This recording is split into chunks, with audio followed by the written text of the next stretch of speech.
Investors को इंतजार तो टाटा कैपिटल के आईपीओ का था, लेकिन असली खेल हो रहा है एलजी इलेक्ट्रॉनिक्स के आईपीओ में। टाटा कैपिटल के आईपीओ का जो जीएमपी है, ग्रे मार्केट प्रीमियम है, वो लगातार गिरता हुआ दिखाई दे रहा है। वहीं पर एलजी इलेक्ट्रॉनिक्स का जो जीएमपी है वो लगातार बढ़ता हुआ दिखाई दे रहा है। तो इस वीडियो में हम समझेंगे कि एक्चुअल में ये जीएमपी कहां तक बढ़ सकता है, और अगर एलजी के आईपीओ में अगर आप अप्लाई करने का सोच भी रहे हो तो आपको जो चीजें पता होनी चाहिए अप्लाई करने से पहले, सारी चीजें अपन इस वीडियो में समझने वाले हैं। देखो वीडियो ज्यादा लंबा होने वाला नहीं है, टू द पॉइंट अपन बात करने वाले हैं, तो वीडियो को स्टार्टिंग से एंड तक पूरा देख लेना। बाकी वीडियो को लाइक नहीं किया तो वीडियो को लाइक कर लो, सीधा अपन वीडियो में चलते हैं। ठीक है, सबसे पहले बात करते हैं आईपीओ के इशू की। देखो आईपीओ का इशू साइज है 11,607 करोड़ रुपए का। पहले माना जा रहा था कि लगभग 15,000 करोड़ का इशू होगा, मतलब टाटा कैपिटल के आईपीओ के साइज के बराबर का इशू हमको देखने को मिलेगा। लेकिन इसका जो साइज है कंपनी ने काट दिया है, जो कि इन्वेस्टर्स के पर्सपेक्टिव से ना काफी ज्यादा बढ़िया बात हो गई, क्योंकि जब भी आईपीओ का इशू कटता है तो वैल्यूएशन भी कट जाता है। तो यहां पर कहीं ना कहीं सस्ती वैल्यूएशन पे एक्सपेक्टेशन के हिसाब से यहां पर नीचे दिखाई दे रहा है। बाकी जो 15,000 करोड़ की जो वैल्यूएशन की बात चल रही थी, आईपीओ की इशू की बात चल रही थी, वो बुल मार्केट के टाइम पर खबरें निकल के आ रही थी, लेकिन अभी के टाइम पर मार्केट कंडीशन के हिसाब से इशू डाउन कर दिया गया।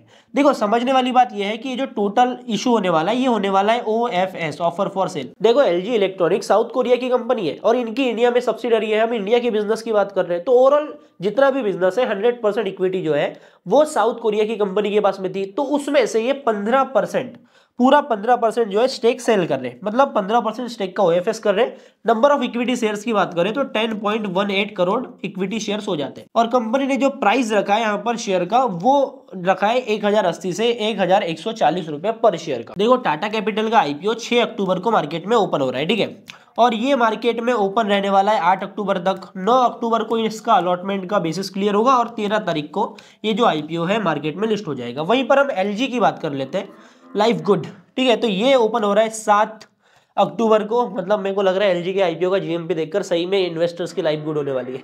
तो 9 तक यहाँ पर हम अप्लाई कर सकते हैं, 10 को इसका होगा अलॉटमेंट का बेसिस क्लियर, और 14 तारीख को यहाँ पर इसका लिस्टिंग डेट हमको बताई जा रही है, ठीक है। तो कुल मिला के जो दोनों टाइमलाइन है ना, मतलब एक दिन के आगे चल रहा है एलजी इलेक्ट्रॉनिक्स। लेकिन अगर आप एक रिटेल इन्वेस्टर हो, आपके पास में लिमिटेड अमाउंट है, 2 लॉट अप्लाई करने का पैसा है, तो आप दोनों में से किसी एक आईपीओ में अप्लाई कर लिया तो दूसरा आपसे मिस हो जाएगा। मतलब ऑब्वियस ही बात है, टाटा कैपिटल में जीएमपी नहीं भी है, फिर भी कुछ बहुत एप्लीकेशन तो टाटा कैपिटल में लग जाएगी।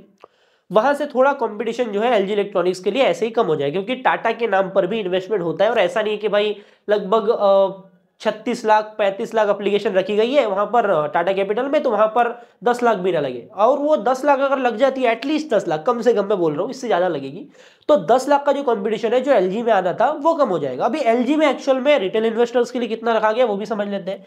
Total 27 lakh application LG electronics में रिटेलर्स के लिए रखी गई है। HNI की भी बात करते हैं, तो स्मॉल HNI की बात करें, जहां पर अपन 2 लाख की एप्लीकेशन लगाते हैं, यहाँ पर 27K लगभग, ये 27 नहीं 28 हो जाता है, मतलब ये 27,800 लगभग 27,800 लोगों को यहाँ पर अलॉटमेंट मिल रही है। और बिग HNI की बात करें, बिग HNI की बात करें तो टू बी प्रिसाइज 45,900, मतलब लगभग 55,000 लोगों को बिग HNI कैटेगरी में अलॉटमेंट मिल रहा है, जहां पर अपन 10 लाख के अमाउंट से अप्लाई करते हैं। तो अभी हम बात करते हैं कंपनी के बिजनेस की। देखो बिजनेस में मेरे को ज्यादा घुसने की जरूरत नहीं है, एलजी के बारे में हम सभी को पता है। देखो ये जो आईपीओ आ रहा है ना, ये आ रहा है इंडिया की सब्सिडरी का आईपीओ। एलजी इलेक्ट्रॉनिक्स की जो इंडियन सब्सिडरी है, ये उसका आईपीओ है। एलजी का बिजनेस हमें पता है, कंज्यूमर इलेक्ट्रॉनिक्स और होम अप्लायंसेस में काम करते हैं। टीवी, फ्रिज, कूलर, एसी, ये सारी चीजें बनाते हैं। पहले ये फोन भी बनाते थे, जिनको इन्होंने अभी डिसकंटिन्यू कर दिया, बंद कर दिया। इंडिया में इनके 2 मैन्युफैक्चरिंग प्लांट है, और ये आंध्र प्रदेश में एक नया मैन्युफैक्चरिंग प्लांट खोलने की बात कर रहे हैं। इनका टारगेट यह है कि अपनी मैन्युफैक्चरिंग कैपेसिटी को 2029 तक डबल कर दिया जाए। मतलब ऑब्वियस ही बात है, अगर डिमांड आ रही है, जब भी किसी कंपनी के पास में डिमांड आती है, तभी वो सोचते हैं कि अपने मैन्युफैक्चरिंग कैपेसिटी को डबल कर दिया जाए। तो यहाँ पर हमको ये सेम चीज हमको कहीं ना कहीं इनके रेवेन्यू प्रॉफिट में भी देखने को मिल रही है, जो कि हम आगे देखने वाले। अभी यहाँ पर इन्वेस्टमेंट कितना करेंगे अपन वो समझ लेते हैं। तो टोटल ये लगभग $600 मिलियन की फैसिलिटी आंध्र प्रदेश में खोलने का प्लान कर रहे हैं।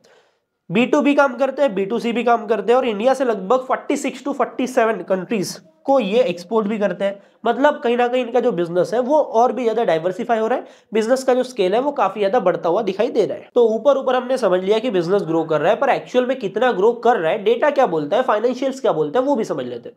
देखो 2022 से 2025 तक का डेटा, और यहाँ पर एक क्वार्टर का भी डेटा अपने पास में देखने को मिल रहा है। 2022 में 17,000 करोड़ का रेवेन्यू था, 2023 में 20,000 करोड़ पहुंचे, 23 से 24 में यहाँ पर ग्रोथ देखने को नहीं मिली, पर 2025 में लगभग 24,000 करोड़ की इन्होंने रेवेन्यू कराए, तो 17 से 24 तक पहुंचे। रेवेन्यू में डिसेंट ग्रोथ देखने को मिल रही है। हम आते हैं अभी पैट के ऊपर, प्रॉफिट आफ्टर टैक्स के ऊपर। 1174 करोड़ का इन्होंने प्रॉफिट किया था 2022 में, 10% से काफी कम हमको दिखाई दे रहा है। अभी पैट मार्जिन हम देखते हैं क्लियर कैलकुलेशन में, प्रिसाइज कैलकुलेशन के ऊपर नहीं जाता हूं। अगले साल ये पहुंचे लगभग 1344, ठीक है, यहाँ पर भी प्रॉफिट मार्जिन काफी ज्यादा कम है। 2024 में यहाँ पर ये 1511 करोड़, और 2025 की बात करें तो यहाँ पर 2203 करोड़। मतलब यहाँ पर क्लियरली हम देख सकते हैं कि 9% के पैट मार्जिन यहाँ पर हमको देखने को मिल रहे हैं। मतलब कंसिस्टेंटली जो पैट मार्जिन है, पैट परसेंटेज है, वो लगातार हमको बढ़ता हुआ दिखा है, जो कि किसी भी बिजनेस के लिए काफी ज्यादा बढ़िया बात मानी जाती है। बाकी ऑपरेशनल एफिशिएंसी को हमें और समझना है तो हम आरओसी देखते हैं। रिटर्न ऑन कैपिटल एम्प्लॉयड 43% का देखने को मिल रहा है।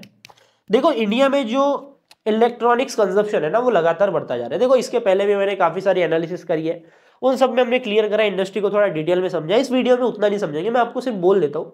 आप मान लो कि इलेक्ट्रॉनिक्स सेगमेंट जो है इंडिया में काफी ज्यादा तेजी से ग्रो कर रहा है, और इंडिया को एक नजरिए से ऐसे भी देख सकते हैं कि दुनिया को एक्सपोर्ट करने के लिए इंडिया जो एक मैन्युफैक्चरिंग डेस्टिनेशन की तरह दिखाई दे रहा है, क्योंकि चाइना के बाद में इंडिया ही एक वो कंट्री है जहां पर चीप मैन्युफैक्चरिंग हो सकती है, सस्ते में मैन्युफैक्चर किया जा सकता है, जिससे कि यहां पर मैन्युफैक्चर करके बाहर कंट्रीज को एक्सपोर्ट किया जा सके। ठीक है, तो ये चीज काफी ज्यादा बढ़िया देखने को मिल रही है, जो कि इंडिया में इलेक्ट्रॉनिक सेगमेंट को और भी आने वाले टाइम में ग्रो करने वाली है।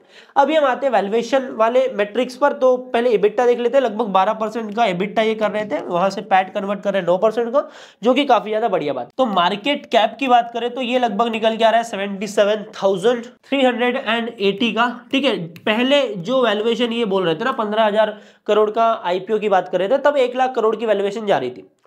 तो इस मार्केट कैप के हिसाब से जो प्राइस टू अर्निंग रेशियो अपन निकालते हैं, price to earning ratio company का निकल के आ रहा है 35 का, 35 का पी रेशियो, 35 के प्राइस टू अर्निंग रेशियो पर कंपनी आ रही है। अभी इसको हम पीयर्स के साथ में भी कंपेयर करेंगे, पर यहाँ पर हम market cap to sales ratio जाते हैं, तो मार्केट कैप टू जो सेल्स का रेशियो हमको देखने को मिल रहा है 3 का है, और लगभग 2-3 का मार्केट कैप टू सेल्स का रेशियो बढ़िया माना जाता है। और कंपनी ग्रोथ भी दिखा रही है, इंडस्ट्री भी ग्रोइंग है, और फ्यूचर प्लान्स भी है।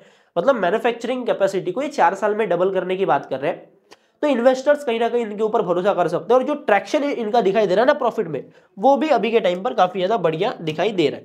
तो अभी हम आते हैं पीयर कंपैरिजन के ऊपर। जो वैल्यूएशन कंपनी लेकर के आ रही है, क्या वो जस्टिफाइड है या फिर नहीं? तो इसके लिए मैं वैल्यूएशन के लिए, जैसे कि आपको पता है कि मैं हमेशा स्कैनिक्स यूज करता हूं, तो यहां पर मैंने कहीं ना कहीं पीयर्स की वैल्यूएशन ले रहा हूं। उल्टा से मैंने सर्च किया ताकि मेरे को पीयर्स मिल जाए। एकदम एग्जैक्ट पीयर्स की बात नहीं कर रही है, थोड़ा एयर कंडीशन वाले सेगमेंट में ज्यादा है, पर कहीं ना कहीं हमको वैल्यूएशन का आइडिया मिल जाएगा, क्योंकि ये सारी जो इंडस्ट्रीज है ना लगभग सेम पेस से ही ग्रो कर रही है, 19-20 का फर्क आ जाता है। ठीक है, तो प्राइस टू अर्निंग रेशियो की बात करें तो यहाँ पर प्राइस टू अर्निंग रेशियो का चार्ट देखो, तो यहाँ पर आप ऊपर भी देखोगे तो आपको क्लियरली समझ में आ जाएगा कि ये जो इंडस्ट्री है जो इंडिया में ग्रो कर रही है, यहां पर वैल्यूएशन महंगी मिलती है। हो सकता है, मैं मान रहा हूं कि एलजी का जो बिजनेस है वो थोड़ा ओवर डाइवर्सिफाइड है, मतलब कॉन्सेंट्रेटेड नहीं है, तो वैल्यूएशन उतनी ज्यादा नहीं मिलेगी। पर फिर भी जो हम 35 का पी रेशियो देख रहे हैं ना यहाँ पर, ये महंगा तो बिल्कुल नहीं है, ये इस चीज से हमको समझ में आता है।